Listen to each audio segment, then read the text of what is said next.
আমরা এই অধ্যায়ে ডেটা মেনুর অত্যন্ত গুরুত্বপূর্ণ একটি কমান্ড ডেটা ভ্যালিডেশন দেখব।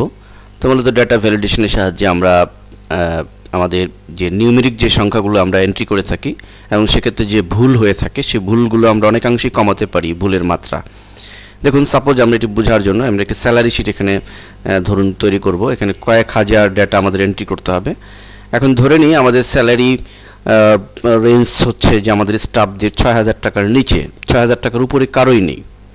তো সেক্ষেত্রে হঠাৎ ভুলে যখন আমরা এন্ট্রি করব, ভুলে দেখা গেল যে আমি লিখব ৫,০০০, কিন্তু একটা শূন্য বেশি হয়ে গেল। তো অনেক সময় দ্রুত এন্ট্রি করার সময় এ সমস্ত ভুল কিন্তু চোখে ধরা পড়ে না। এভাবে অনেক ভুল হয়ে যেতে পারে। কিন্তু যদি এরকম হয় যে আমরা ভুল করে একটা এন্ট্রি করলাম, তো সাথে সাথে কম্পিউটার ওয়ার্নিং দিল যে ইউ রং টাইপ, মেসেজ দিল যে আপনি ভুল টাইপ করছেন। তো এতে কিন্তু আমরা সতর্ক হয়ে সেটি কারেকশন করতে পারি এবং এতে আমাদের ভুলের মাত্রা অনেকাংশেই কমবে। সাপোজ এটি বোঝার জন্য দেখুন, আমরা এন্ট্রি করছি, এখানে সাপোজ ২,০০০ টাকা লিখছি। এটা স্বাভাবিকভাবে ভুল ধরবে না। আমরা মনে করুন এখানে ৪,০০০ টাকা একজনের স্যালারি, আমরা ৪,০০০ লিখতে গিয়ে একটি শূন্য বেশি দিয়ে ফেললাম ভুলে। এবার যদি আমরা এন্টার চাপি, দেখুন সে মেসেজ দিচ্ছে যে সরি, মানে আমাকে সে স্মরণ করিয়ে দিচ্ছে যে আপনি ভুল করছেন। দেন আমরা নো দিয়ে আমরা যদি এটি জিরোটি মুছিয়ে দিই, তো আমাদের কারেকশন হয়ে গেল। তো এভাবে কিন্তু আমরা ভুলের মাত্রা অনেকাংশেই কমাতে পারি। তো এই কাজটি আমরা এখন কিভাবে করতে হয় সেটি দেখব। এটি করার জন্য আমরা যে কলামে আমাদের সংখ্যাগুলো আমরা লিখব সেই কলামটিকে এভাবে সিলেক্ট করে নিব, পুরো টোটাল কলামটিকে।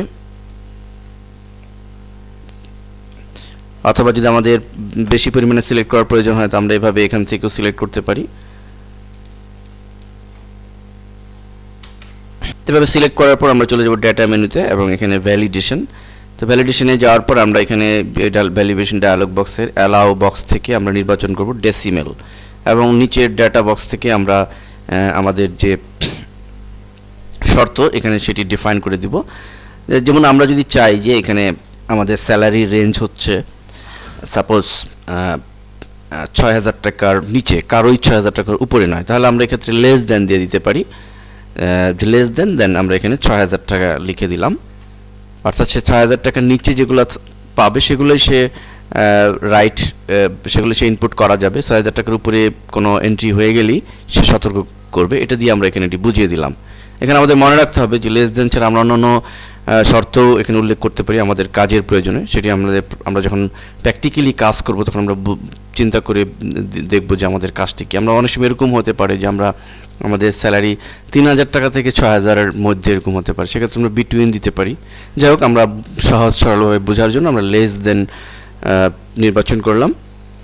এরপর আমাদের সোজা ৩ নম্বর যে ট্যাবটি রয়েছে এরর অ্যালার্ট, এই এরর অ্যালার্ট ট্যাবে ক্লিক করব এবং স্টাইলের কম্বো বক্স থেকে আমরা ওয়ার্নিং নির্বাচন করব এবং আমরা এরর মেসেজ বক্সে লিখে দিব যে মেসেজটি আমরা পেতে চাই। সাপোজ আমরা লিখে দিচ্ছি যে সরি ইউ রং টাইপ। এই মেসেজটি আমাদেরকে কম্পিউটার স্মরণ করিয়ে দিবে। দেন ওকে বাটনে ক্লিক।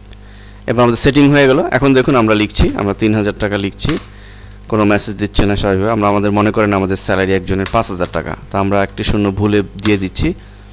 এন্টার দেওয়ার পরে সে কিন্তু মেসেজ দিচ্ছে সরি ইউ রং টাইপ। তো আমরা সতর্ক হয়ে গেলাম এবং আমরা এর মাধ্যমে কারেকশন করে ফেলতে পারলাম। তো মূলত এভাবে আমরা ডেটা ভ্যালিডেশনের মাধ্যমে আমাদের ডেটা এন্ট্রির ক্ষেত্রে আমরা ভুলের মাত্রা অনেকাংশেই কমিয়ে ফেলতে পারি।